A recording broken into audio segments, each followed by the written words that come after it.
बिस्मिल्लाहिर्रहमानिर्रहीम। अल्लाहुम्मा सल्ली अला मुहम्मद व अला आलि मुहम्मद। अस्सलामु अलैकुम वरहमतुल्लाहि वबरकातुहू।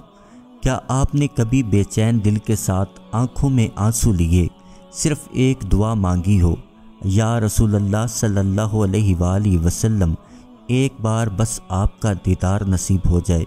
लेकिन लाखों दरूद पाक पढ़ने के बाद भी जब वो लम्हा नहीं आता तो दिल टूटने लगता है, यकीन डगमगाने लगता है और हम सोचते हैं कि आखिर कमी कहाँ पर रह गई। दोस्तों, दरूद पाक सिर्फ ज़ुबान का अमल नहीं, ये एक रूहानी सफ़र है, ये एक बातनी कुर्बानी है, एक इश्क भरा वादा है जिसे पूरा करने के लिए सिर्फ तादाद नहीं, दिल की सफाई, नीयत की सच्चाई और आमाल की पाकीज़गी ज़रूरी है।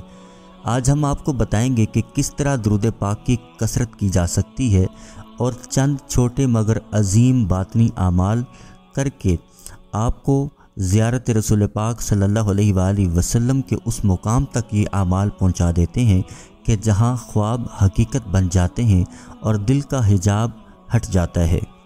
आज की इस वीडियो में हम आपको ज़ियारत रसूल पाक सल्लल्लाहु अलैहि वसल्लम का नुस्खा और अमल बताएंगे और उसके साथ साथ दरूद पाक की कसरत कैसे की जा सकती है वो तरीका बताएंगे।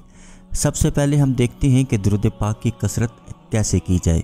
हर आशिक के दरूद पाक पढ़ने वाले की ये ख्वाहिश होती है कि मैं ज़्यादा से ज़्यादा दरूद पाक का विर्द करूं। हमारे अकाबिर ने किसी मुकाम पर 313 की तादाद को कसरत में शुमार किया और कहीं 500 बार दरूद पाक को कसरत में लिखा और किसी ने 1000 बार दरूद पाक पढ़ने को कसरत में शुमार किया। हम अपने प्यारे आका सल्लल्लाहु अलैहि वसल्लम के एक लम्हे का एहसान भी अदा करने की ताकत नहीं रखते। हमें कोशिश करनी चाहिए कि ज़्यादा से ज़्यादा दरूद पाक को वक्त दें, दरूद पाक की कसरत करने वालों में शामिल हो जाएं। सवाल किया जाता है कि दरूद पाक की कसरत नसीब कैसे होगी। इसके जवाब में अक्सर यही अर्ज़ किया जाता है, इंसान क्योंकि बार बार भूल जाता है, याद दहानी का मोहताज है, इसलिए याद दहानी के लिए कुछ अंदाज लाजिम अपनाने चाहिए। इमाम शाफी रहमतुल्लाह अलैह फरमाते हैं कि हमारा नफ्स दो धारी तलवार की तरह है, इसकी एक धार अच्छाई की तरफ और दूसरी धार बुराई की तरफ चलती है। नफ्स एक लम्हे के लिए भी फारिग नहीं बैठता, इसलिए हमें चाहिए कि इसकी अच्छाई वाली धार को मसरूफ़ रखें, इसको खैर के कामों में, सच्चे बोलों में इस्तेमाल रखें ताकि इसको दूसरी धारी की तरफ जाने का मौका ना मिल सके। अगर आप दरूद पाक की कसरत चाहते हैं तो ऐसे लोगों में रहें जो दरूद पाक पढ़ने वाले हैं, जो दरूद पाक का तज़किरा करने वाले हैं। अपने घर में टेबल पर, फ्रिज पर, अपनी दीवारों पर, कंप्यूटर की स्क्रीन पर उन अहादीस मुबारका को लिखवा कर चस्पा करें जिसमें कसरत दरूद पाक पढ़ने का हुक्म दिया गया हो या उसकी तरगीब दी गई हो। जब हमारे दिमाग को दरूद पाक की कसरत की बार बार कमांड और अलार्म मिलता रहेगा तो हमारा दिमाग उसके मुताबिक काम करना शुरू कर देगा और हम आहिस्ता आहिस्ता कसरत से दरूद पाक की तरफ जाना शुरू हो जाएंगे और एक वक्त ऐसा आएगा कि हमारी ज़ुबान पर दरूद पाक सही मानों में जारी हो जाएगा।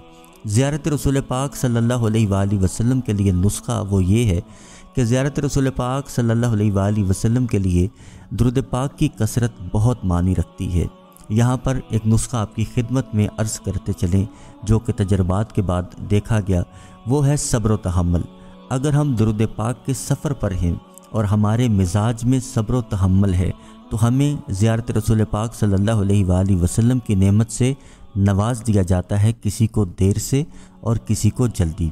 और इसके साथ साथ अगर हम अपने रिश्तेदारों की तरफ से आने वाली सख्तियाँ, साजिश और अजियत को माफ़ करते चले जाएं, उन पर सब्र करते चले जाएं और उसके साथ दरूद पाक का सफ़र भी जारी रखें, तो इस सब्र और तहम्मुल के साथ दरूद पाक की बरकत से हमें नबी करीम सल्लल्लाहु अलैहि वसल्लम की ज़ियारत का शरफ़ हासिल हो सकता है।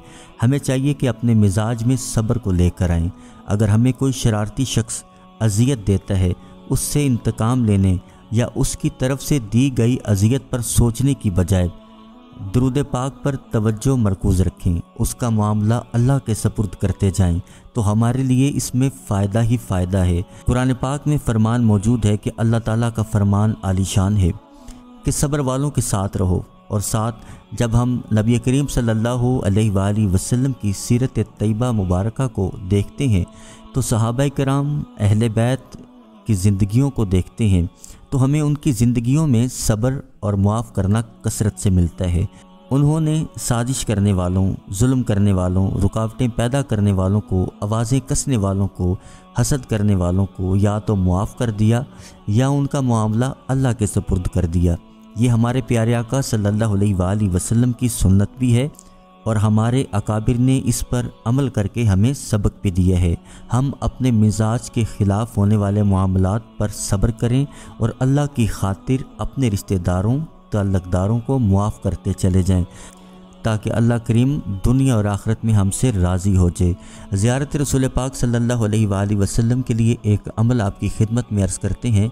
ہر شب جمعہ کو نماز عشاء ادا کرنے کے بعد جب آپ اپنی تسبیحات معمولات سے فارغ ہو جائیں، 2 رکعت نماز نوافل ادا کریں۔ پہلی رکعت میں سورہ فاتحہ کے بعد 11 بار سورہ اخلاص پڑھنی ہے، دوسری رکعت میں سورہ فاتحہ کے بعد 11 بار آیت الکرسی پڑھنی ہے، اور پھر اسی جگہ بیٹھ کر ایک تسبیح درود پاک کی پڑھنی ہے۔ کوئی سا بھی درود پاک 100 مرتبہ پڑھنا ہے اور اللہ کریم سے دعا کرنی ہے، یا اللہ مجھے زیارت رسول پاک صلی اللہ علیہ وآلہ وسلم نصیب فرما دے، اور درود پاک پڑھتے پڑھتے سو جائیں۔ اس کے ساتھ ساتھ جھوٹ سے بچنا ہے، غیبت سے بچنا ہے، حلال حرام کا خیال کرنا ہے، ہر برے کام سے بچنا ہے۔ انشاءاللہ کسی کو دیر سے اور کسی کو جلدی زیارت رسول پاک صلی اللہ علیہ وآلہ وسلم نصیب ہو جاتی ہے۔ گناہوں سے بچتے رہیں، جھوٹ سے بچیں، غیبت سے بچیں، کسی کا دل نہ دکھائیں۔ انشاءاللہ درود پاک کی کثرت بھی نصیب ہوگی اور زیارت رسول پاک صلی اللہ علیہ وآلہ وسلم بھی نصیب ہو جائے گی۔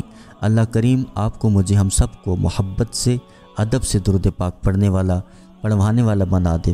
انشاءاللہ اگلی ویڈیو میں پھر حاضر ہوں گے، جب تک کے لیے اللہ حافظ۔